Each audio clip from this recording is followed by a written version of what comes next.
Alexandre. Ouais. J'ai essayé de pas casser l'ambiance, c'est un texte un petit peu moins joyeux, mais quand même assez festif. Avec Alexandre, on boit. On boit, on fait la fête, on prend des voitures la nuit. Quelle page c'était 50. Donc c'est un texte qui s'intitule Ballade d'Avinek, Élise et Piotr Ilitch. Piotr Ilitch, en fait, c'est le prénom du compositeur Tchaïkovski. C'est un peu la bande originale de cette balade en voiture. Voilà, pour l'explication.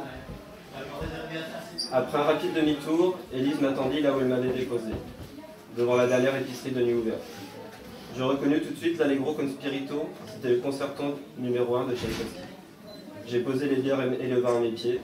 Elle accéléra dès le premier mouvement, puis ralentit au second, et prit un sens interdit avec un large sourire. T'as peur? De quoi? De ma conduite? Ah non, pourquoi? Je sais pas, tu dis plus rien alors que t'arrêtais pas au resto. Non, je n'avais peur de rien ce soir. La balade était sublime, rien ne pouvait nous arriver, personne ne nous voyait zigzaguer. Dijon était une fête tranquille ce soir. Les rues étaient calmes et désertes, on avait de l'alcool et des cigarettes, des symphonies et des concertos, des ballets et des opéras romantiques. Je n'avais rien à rajouter. Les mots seraient vides et superflus. Son cabriolet se faufilait dans la nuit avec une grande agilité.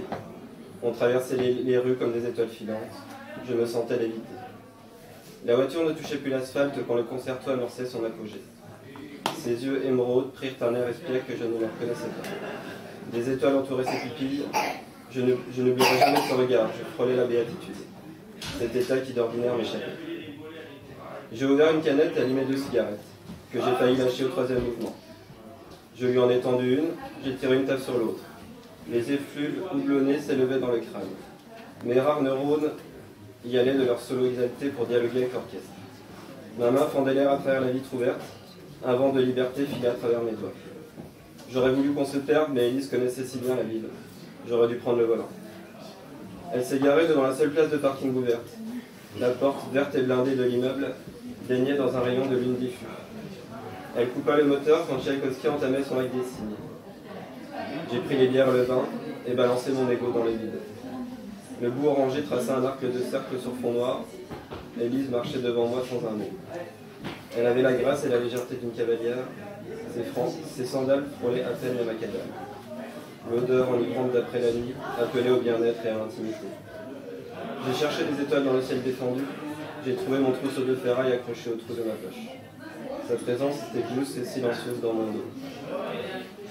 J'ai pensé qu'on écouterait les nocturnes de Chopin au moment où la clé entra dans le salon. Voilà. Bon, bah tu nous as quand même plombé l'ambiance.